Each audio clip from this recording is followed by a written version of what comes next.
ఆటాడగ జగన్నాటక రంగాన నన్ను నీ వంపిన నాటి నుండి ప్రతి ఘట్టమందు తత్పాత్ర తన్మయతతో రాగినై పలువిధ రాగగతుల అనయము నవరసాల్ అభినయించుచునదే నిజమనుకొనియున్న నిజము మరచి తరము లేగెన్నాకు కరుణించు మికనైన ఆత్మసుఖమును వీడిని ఆట కొరకు పాత్ర పోషణ చేసి సూత్రధారి విశ్రమించదని పాదమాశ్రయించి పరమ కరుణాంతరంగ శ్రీ పాండురంగా.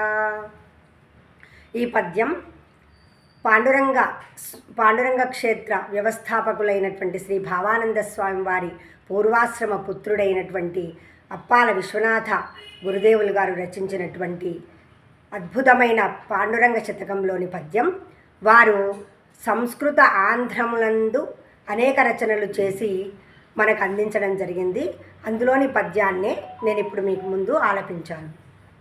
వారు ఈ పద్య భావం ఏమిటంటే, ప్రతి ఒక్కరం కూడా ఈ యొక్క భూమి మీద జన్మించినాము, కానీ మనం అనుకుంటున్నాము ప్రతిదీ మనమే చేస్తున్నాము, మన చేతుల్లోనే జరుగుతుంది ప్రతి అంశం కూడా అని అనుకుంటున్నాము.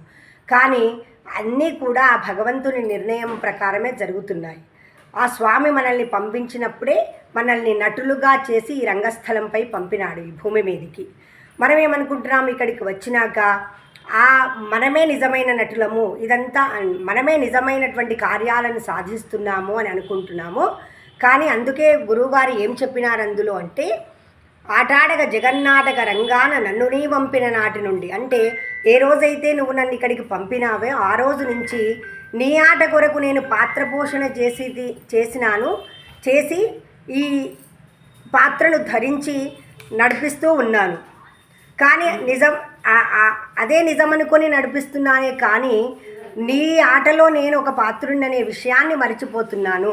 మరి ఎన్నడూ నాకు విముక్తి కలిగించదవు స్వామి అని వారు ప్రార్థిస్తున్నారు. అందులో ఎంతో భక్తి, ఎంతో తన్మయత్వం ఉంది. ఇలాంటి పద్యాలు ఎన్నో ఉన్నాయి. మనం ప్రతిరోజు ఒకటి ఇలాంటి పద్యాలను తెలుసుకోవడానికి ప్రయత్నిద్దాం. ధన్యవాదాలు.